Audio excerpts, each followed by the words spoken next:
10장 12절에서 14절까지 말씀 보겠습니다.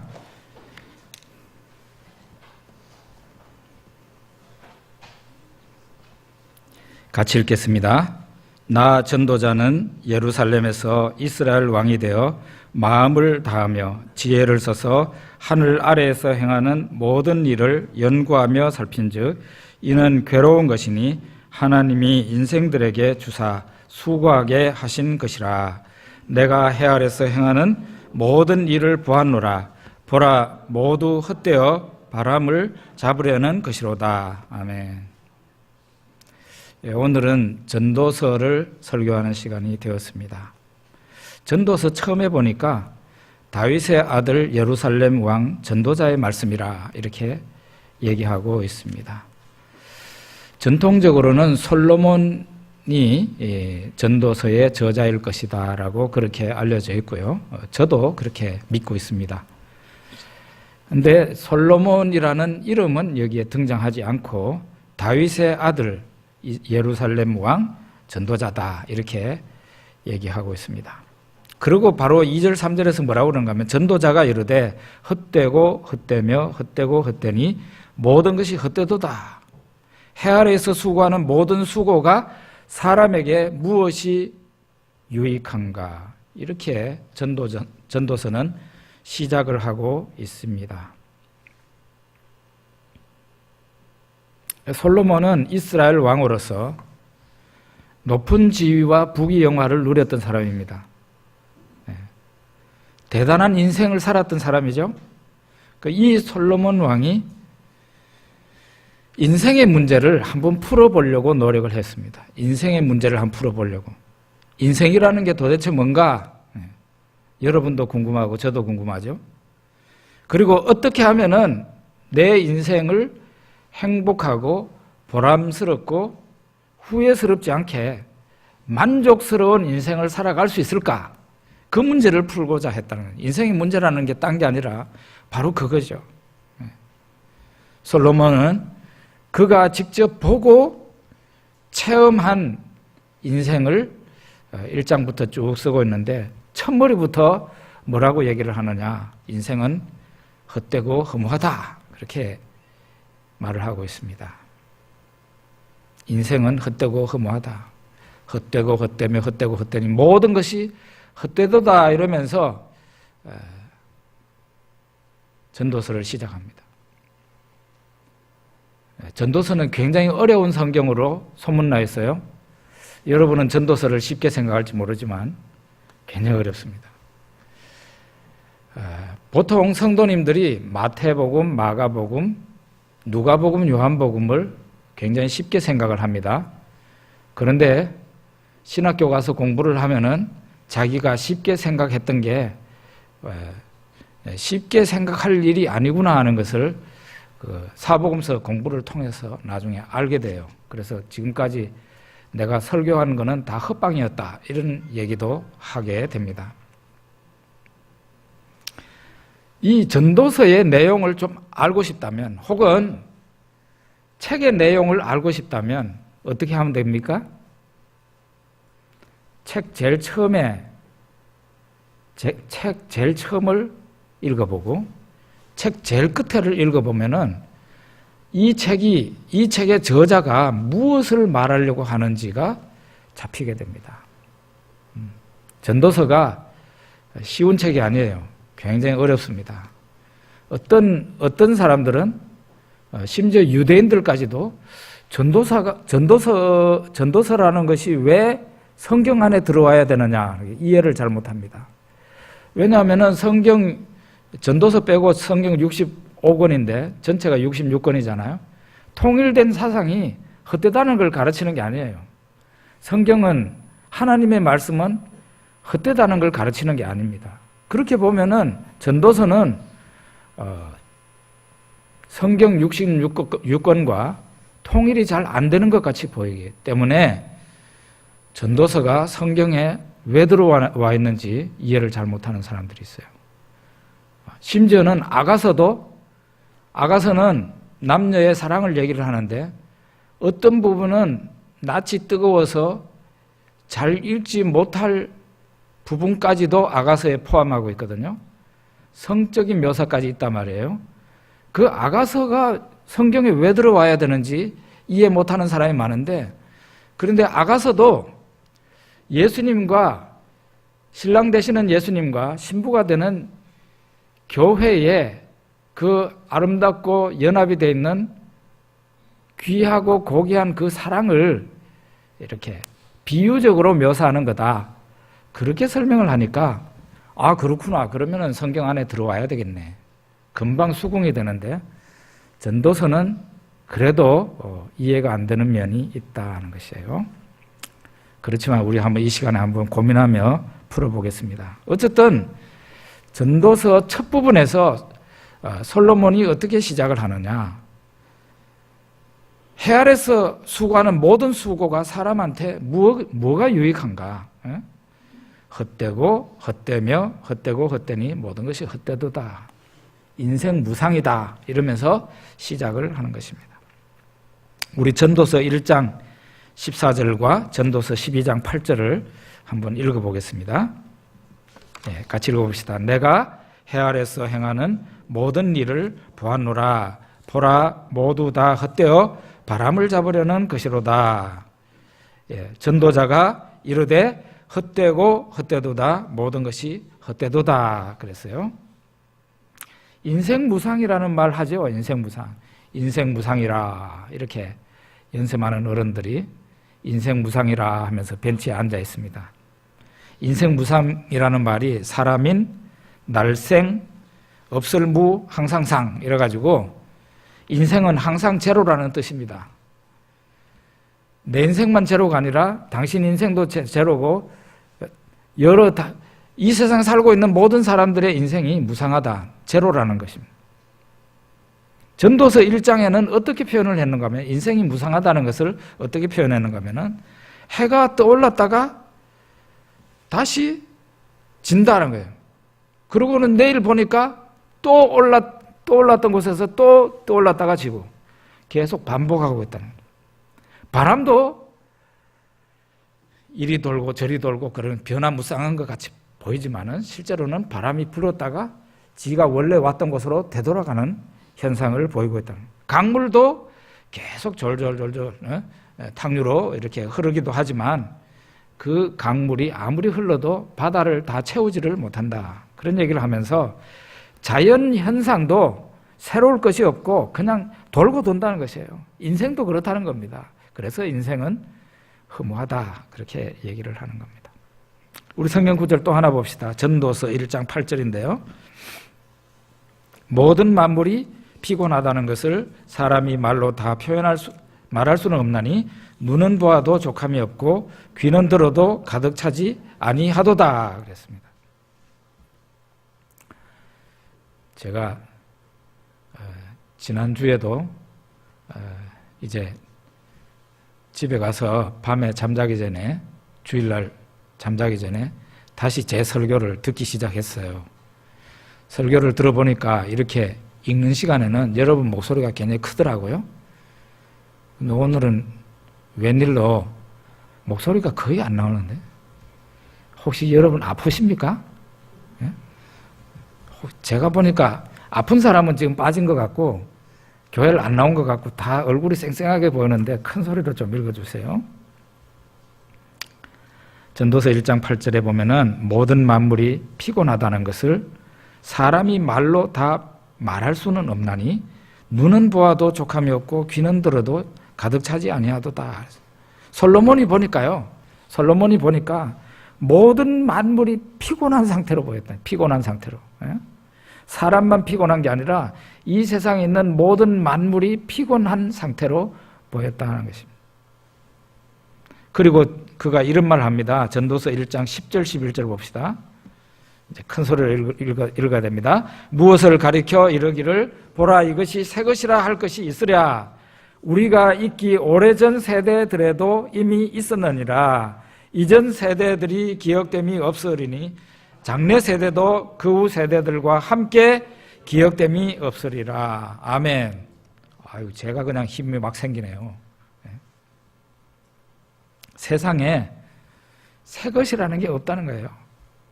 새 거라고 좋아했는데 다 옛날에 있었던 거라는 겁니다.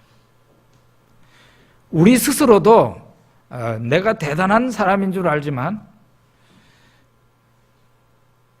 앞으로 50년 내지 100년만 지나면은 여러분과 저를 기억해 줄 사람이 없다는 거예요. 얼마나 허무합니까? 인생이라는 게 이렇다는 거예요. 새로울 것도 없고 다 피곤한 상태이고 우리가 뭐 이 세상에 살면서 대단한 사람 같아도 앞으로 50년 내지 100년 후가 되면은 사람들이 우리가 살다 간 사람인가? 우리라는 이름을, 우리의 개인 이름을 모른다는 것이에요. 그래서 인생이라는 게 무상하다는 겁니다. 자, 이 지경이 되니까 솔로몬은 이스라엘 왕으로서 야, 인생이 정말 헛되는 게 인생이구나 이런 생각을 하니까 어떤 생각이 또 들겠습니까? 그러면은 먹고 즐기고 쾌락을 누리는 것, 그것이 결국은 인생의 답이겠구나 그런 생각을 하게 됩니다. 그래서 쾌락을 좀 즐겨보자. 솔로몬은 자기 본능에 충실하게 한번 재미나게 살아보기로 했습니다. 그래서 전도서 2장 1절과 2절에 보면은 솔로몬이 이렇게 고백합니다. 나는 내 마음에 이르기를 자 내가 시험 삼아 너를 즐겁게 하리니 너는 낙을 누리라 하였으나 보라 이것도 헛되도다. 내가 웃음에 관하여 말하여 이르기를 그것은 미친 것이라 하였고 희락에 대하여 이르기를 그것이 무슨 소용이 있는가 하였노라 그랬어요. 인생이 허무하다면 그러면은 즐겁게 살아야 된다. 그러니까 내 몸과 내 마음이 원하는 대로 실컷 재미나게 쾌락을 즐기면서 살아보자. 솔로몬이 그렇게 하게 된 거예요. 그래서 열왕기상 4장에 보면은요, 솔로몬이 얼마나 쾌락에 충실하게 살았는가 하면은 솔로몬은 아내와 후궁을 많이 두었고 날마다 잔치를 열었어요. 솔로몬 앞에는 남녀 노래하는 사람들이 항상 있었어요. 김일성이 김정은이가 기쁨조가 있다 그러죠. 기쁨조는 벌써 아마 2000년 전에 제일 먼저 시작한 사람이 솔로몬이었습니다. 물론 솔로몬 이전에 왕들도 그랬겠지만요. 왕의 식탁 앞에는 항상 노래하는 남녀가 노래를 부르고 악기를 연주하고 있었어요. 이 솔로몬이 잔치를 날마다 열었는데 날마다 소를 30마리 잡고 양을 100마리 잡고 수사슴, 암사슴, 노루를 잡아서 그렇게 해서 먹었는데 사람들이 계산을 해보니까 이 정도 식사량이면은 몇 명이 먹었을까? 매일 3만 명 정도가 솔로몬과 같이 식사를 했다는 거예요. 매일 3만 명. 날마다 이렇게 연회를 열고 좋은 노래를 듣고 노래하는 남녀가 앞에서 노래하고 춤을 추고 그렇게 쾌락에 충실해서 살아봤습니다. 그런데 나중에 솔로몬에게 만족이 있었습니까? 아니었어요. 그가 결론 내린 것은 이거는 미치고 헛된 짓이다. 그렇게 얘기를 했습니다. 그 다음에는 솔로몬이 또 한 것이 바로 큰 집을 짓고 공원을 만들고 그렇게 하는 것이었습니다. 전도서 2장 4절 5절을 한번 봅시다. 나의 사업을 크게 하였노라. 내가 나를 위하여 집들을 짓고 포도원을 일구며 여러 동산과 과원을 만들고 그 가운데 각종 과목을 심었으며 그랬어요. 큰 집들을 짓고 공원들을 만들고 포도원, 과수원을 만들고 동물원, 식물원도까지 만들고 솔로몬은 그랬어요. 자신이 원하는 것을 금하지 않았다 그랬어요. 솔로몬이 금하지 않으면 뭐든지 다 할 수 있죠. 우리 같은 사람은 하고 싶은 것도 다 못하지만 솔로몬은 이스라엘 왕인데다가 어마어마한 재력을 가지고 있었습니다. 그의 신복이 어마어마하게 많았습니다. 무엇든지 자기가 원하는 것을 다 할 수 있었는데 그는 자기가 마음으로 원하는 것을 금하지 않고 그대로 다 했다는 거예요. 아름다운 집 짓고 싶다? 대부분 짓기 시작하고 그리고 동물원, 식물원도 만들고 싶다 그렇게 하고, 포도원, 과수원, 저수지, 별별 해보고 싶은 건축, 토목공사를 그가 다 했습니다.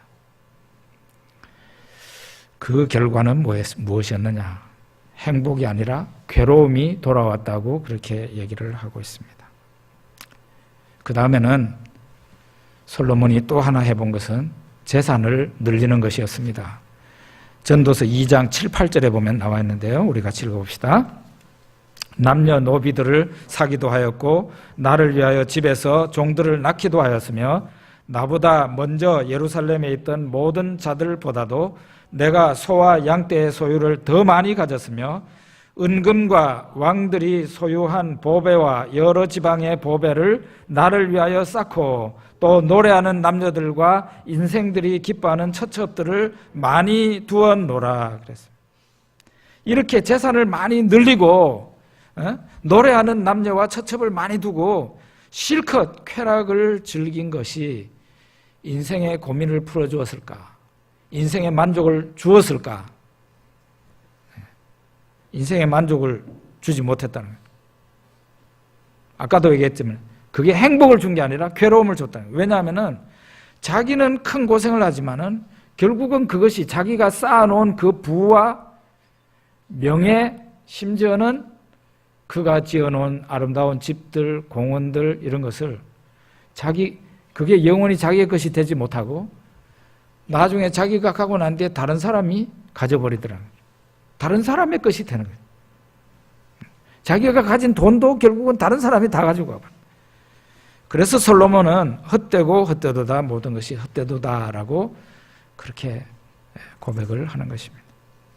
자, 그러면은 인생이 왜 이렇게 헛된가? 별짓을 다 해도 행복하지 않은가? 왜 인생이 이렇게 헛되기만 한 것이 인생인가?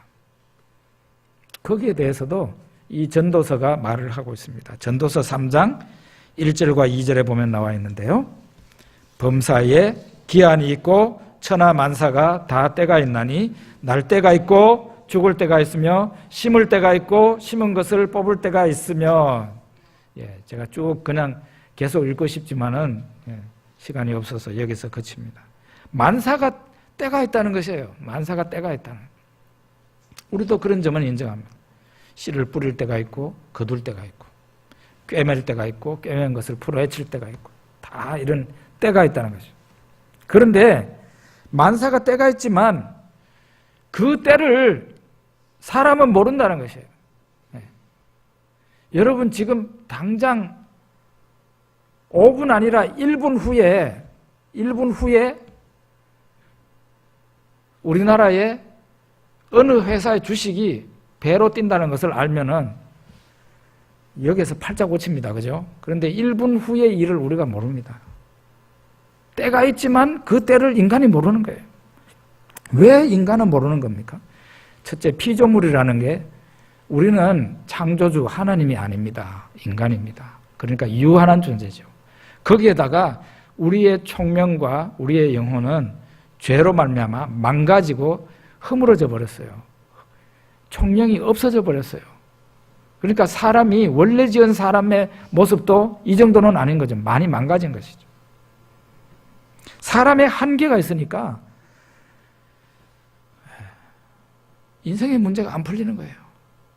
만사가 때가 있지만 사람은 그 때를 알 수가 없어요. 왜 그런가? 하나님이 모든 것을 주관하시면서 사람에게 그걸 알려주질 않아요.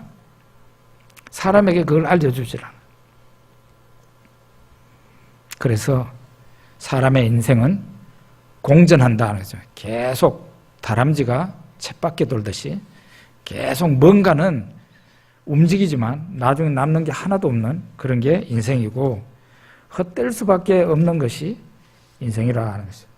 인생이 헛된 이유는 모든 것이 때가 있지만 사람은 그걸 모른다는 거예요. 그러니까 인생이 헛되다. 두 번째로는 세상이 모순과 죄로 가득 차 있다는 거예요. 그래서 인생이 헛되다는 겁니다. 전도서 3장 16절 봅시다. 전도서 3장 16절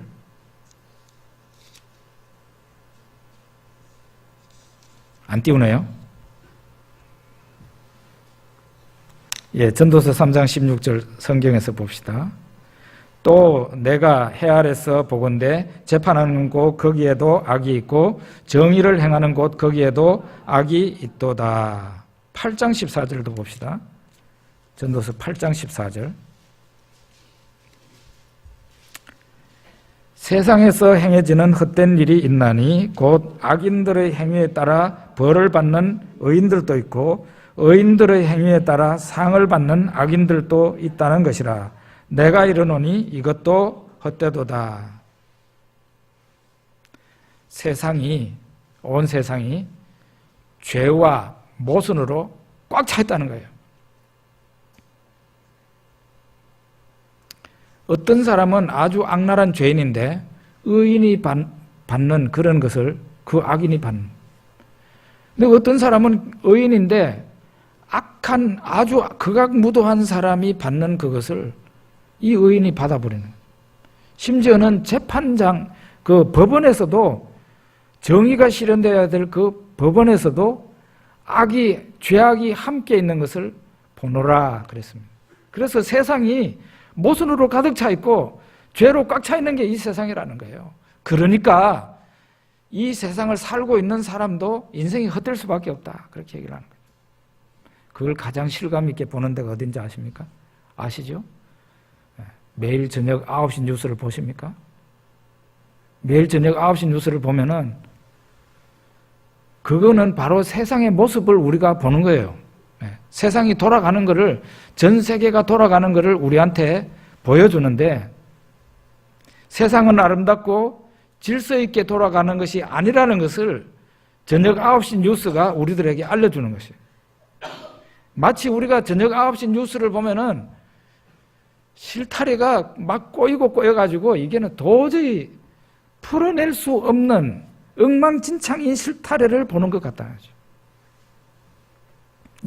이처럼 세상은 죄악과 모순으로 가득 차 있는 것이에요. 그러니 그 모순으로 가득 찬 곳에 살고 있는 사람이 그 인생이 헛될 수밖에 없다는 거예요. 그러면은 인생의 문제는 풀 수가 없는가? 인생의 문제는 헛되고 헛되며 헛되고 헛되니 모든 것이 헛되도다 하고 끝을 내야 되는가? 전도서에서는 많은 말을 하고 있지 않지만 거기에 대한 해결책을 얘기합니다. 인생의 답을 얻으려면은 우리가 몇 가지를 생각해야 되는데, 첫째로는 세상이 온통 모순뿐인 세상이라는 것을 먼저 알아야 됩니다. 이 세상은 흥크러져 있는 도저히 풀 수 없는 죄악과 모순의 그런 흥크러진 실타래다. 그걸 먼저 우리가 인정해야 되고, 또 하나는 사람의 한계를 알아야 된다는 거죠. 전도서 3장 19절에 보면은 인생이 당하는 일을 짐승도 당한다. 사람이나 짐승이나 비슷하다는 거예요. 사람이 짐승보다 뛰어난 게 뭐가 있냐는, 어떤 경우에는 짐승보다 훨씬 더 못하다 그러잖아요. 어떤 목사님이 인터넷에 올린 글을 봤어요. 개를 보고, 강아지를 보고 우리 사람들이 배울 바가 많다. 얼마 전에 이현희 목사님도 그런 글을 쓴 걸로 제가 알고 있는데, 제가 한 몇 년 전에 보니까 어떤 목사님이 다른 곳에 인터넷에 개를 보고 좀 배우자 이래가지고 올렸어요. 그랬더니 다른 목사님이 리플을 달기를, 개는 세상에 더러운 게 개인데 개를 보고 뭘 또 배우자고 하느냐.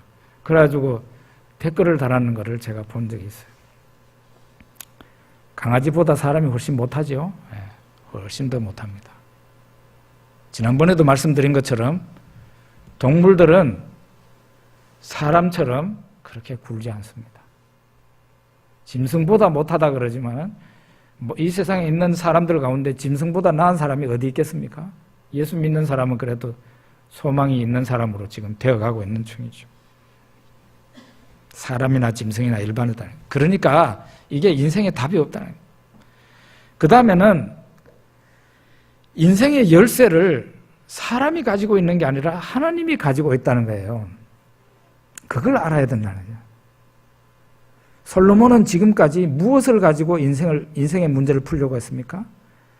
자기가 가지고 있는, 자기가 마치 인생의 열쇠를 가지고 있는 것처럼 자기가 인생의 문제를 풀어보려고 했어요. 인생을 연구해 보니까, 이 머리로 연구를 해 보니까 인생이라는 게 정말 헛된 게 인생이구나 하는 것을 먼저 깨달았어요. 그러면은 헛된 이 인생길에서 어떻게 하면은 좋은 인생으로 바꿀 수 있을까? 결국은 본능에 충실하게 사는 수밖에 없다. 그래가지고 쾌락을 누리고 토목공사를 하고 재산을 막 불키고 해봤는데 나중에 결과적으로는 자기가 깨닫게 된 게 뭡니까? 헛되고 미친 짓이다 하는 것을. 자기가 마치 인생의 키를 가지고 있는 듯이 해결을 해보려고 해봤는데 아니더라는 거예요. 그러니까 인생의 키는 누구가 가지고 있는가 하면은 창조주 대신 하나님이 가지고 있는 거예요. 이거를 알아야 인생의 문제가 풀리는 겁니다. 전도서 3장 11절에 보면은 하나님이 하시는 일의 시종을 사람으로 측량할 수 없게 하셨도다 그랬어요. 사람이 아무리 앞일을 알려고 그래도 알 수가 없는 거죠. 하나님이 하시는 일을 측량할 수가 없는 것이죠. 왜 하나님께서 이런 식으로 만들어 놨겠어요? 사람으로 하여금 겸손하게 하나님을 믿으라고 그렇게 한 겁니다. 그래서 사람이라는 존재가 하나님을 의지하지 않으면 아무짝에도 쓸데없고 결국은 남는 게 아무것도 없는 인생을 살다가 가버리는 것입니다. 그래서 제일 마지막 결론은 이렇게 얘기를 해요. 하나님을 경외하고 하나님의 말씀을 지켜야 된다. 전도서 12장 13절에 이런 말씀이 있어요. 이 일의 결국을 다 들었으니 하나님을 경외하고 그의 명령들을 지킬지어다. 이것이 모든 사람의 본분이니라. 이렇게 해요. 사람의 본분이 뭐라고요? 하나님을 경외하고 하나님의 말씀을 지키는 거라는 거예요. 그러니까 이것을 떠나가지고 솔로몬이 지혜의 왕이라고 그러지만 그가 하나님을 떠난 한때가 있었죠. 얼마나 오랫동안 하나님을 떠나 살았는지는 모르지만 오랫동안 하여간 하나님을 떠나서 살면서 자기 인생의 문제를 한번 풀어보려고 했는데 풀리지가 않았어요. 결국은 솔로몬이 나중에 깨닫게 된 것은 하나님 앞에 돌아와서 하나님을 경외하고 하나님 말씀을 지키는 게 인생의 본분이구나. 그것을 깨닫는 순간에 인생의 문제가 풀렸다는 것이에요. 지금도 이 세상에서 내 인생은 왜 이렇게 안 풀리나? 내가 무슨 짓을 해도 왜 만족이 없나? 그 사람은 자기가 자기의 인생의 열쇠를 가지고 있다고 생각하고 있어요. 그렇지 않습니다. 이 세상은 죄와 모순으로 꽉 차 있습니다. 그 가운데 사람이 있는 거예요. 어떻게 풀리겠습니까? 또 하나는 사람이 하나님이 하시는 일을 전혀 할 수가 없어요. 그러니까 인생의 문제가 안 풀리는 거예요. 마지막에 와서 일의 결국을 다 들었으니 하나님을 경외하고 그의 명령들을 지킬지어다. 이것이 모든 사람의 본분이니라. 하나님을 경외하는 사람은 바로 악순환에서 벗어날 수 있어요. 그 악순환이라는 게 뭐예요? 헛되도다, 헛되도다, 모든 것이 헛되도다 하는 그 헛되다, 인생 제로다, 인생 무상이다 하는 그 다람쥐 쳇바퀴에서 드디어 벗어나서 하나님을 위해서 또 자기 자신을 위해서 이 세상에 있는 수많은 사람들을 위해서 의미 있는 삶과 보람 있는 삶을 살기 시작할 수 있다. 기도하겠습니다.